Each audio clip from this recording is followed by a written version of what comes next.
Hello and welcome to Justpauses. It is easy to find people who are the forgiving kind, who forgive others, but it is difficult to find people who can forgive themselves after hurting someone, who can keep pangs of guilt at bay and who do not let remorseful incidents perpetually poke them from within. It is difficult to absolve oneself, for whenever we see hurt and pain on a face for which we are responsible, the memory of that hurting face never lets us be ourselves again.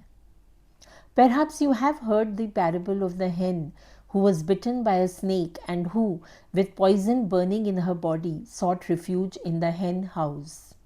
When the other hens saw her, they feared that the poison could spread and they cruelly expelled her, choosing their own safety over compassion.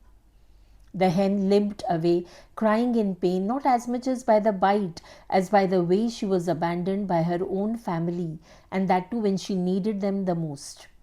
The hen left. The other hens heard that she was burning with fever and was limping and was suffering immensely in the cold nights, but they decided to let her be. After some days, a hummingbird visited the hen house and told the flock that the injured hen was alive but lonely in a distant cave, struggling to survive and needed help. All the hens began making excuses, citing reasons such as they were too busy laying eggs, or they were searching for food, or were caring for their chicks. Several days passed. The hummingbird visited again the hen house and brought the news that the injured hen had died. "Your sister has passed away. She died alone in the cave. There is no one to bury her or mourn for her," said the hummingbird. The other hens were overcome with guilt. The weight of remorse fell on everyone. They forgot about their chicks and eggs and food. They rushed to the cave, but it was too late. The hen was dead, and a letter lay there which read, "People often don't cross the street to help you when you are alive, but they cross the world to bury you when you die." So very true, isn't it?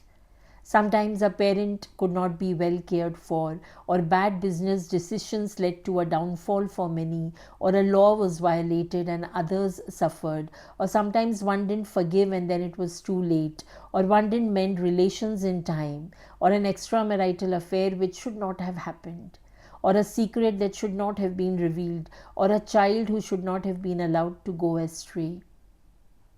Often we don't speak up when we should have. We don't stand up for self and others when we should have. And when we mistrust where trust was needed, and trust too much where caution was needed. So many incidents. The feelings of regret just never go away, even if memories gradually fade. The Wilshire Bus is a short story penned by the American author Hisayeyamamoto from her collection 17 Syllables and Other Stories.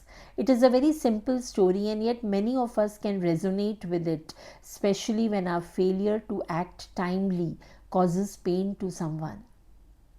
It had been 3 months since Esther's husband was in the hospital. She took a bus every Wednesday to visit him, who was hospitalized for a back injury. He was a soldier. They were Japanese living in the United States of America. Her friends used to drive Esther to the hospital on Sundays, but she also used to look forward to her bus ride on Wednesdays. All the passengers were amiable and most of them had become familiar faces. On one of these bus trips early in the route, a handsome middle-aged man who seemed to be an extrovert gets on the bus and starts chatting and making loud jokes with the driver.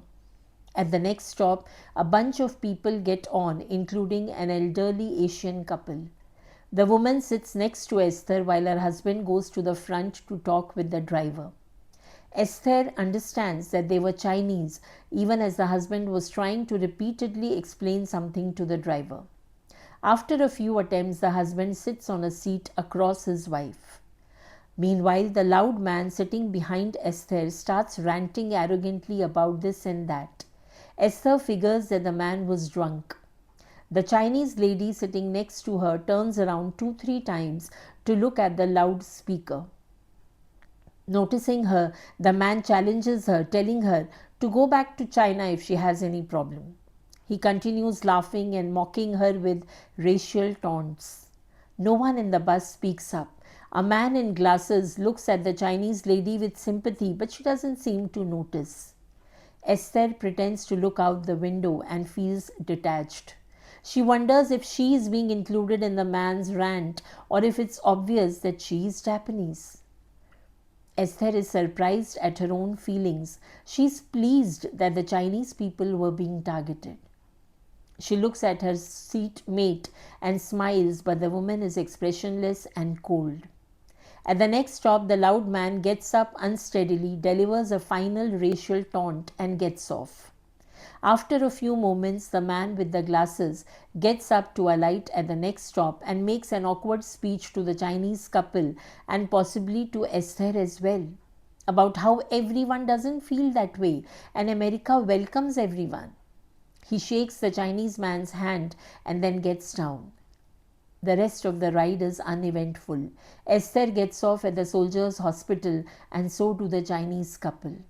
Esther soon begins to feel uneasy though. She remembers something she once read about not paying attention to people when they have been drinking. She thinks perhaps that is the only time to pay them attention.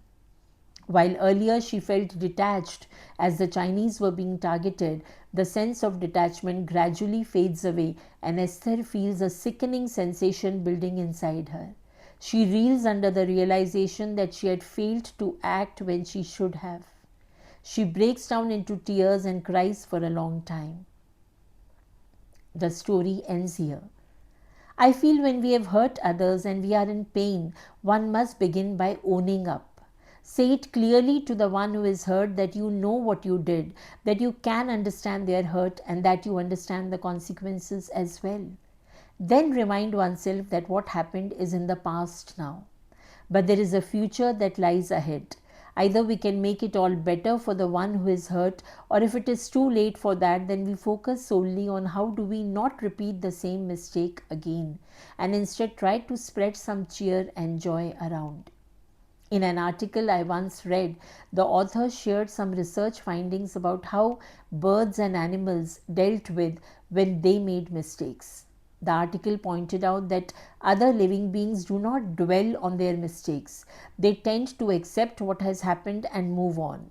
They do not ignore their mistakes, but they tend to focus on avoiding making them again in the future. So the emotion of regret was associated with not learning from the mistakes. Staying future focused helps animals keep their eyes open on doing what they can to make things better despite what just happened. Wouldn't it be wonderful to take a pause, allow this lesson from our wiser counterparts to seep inside us and move on? Thank you.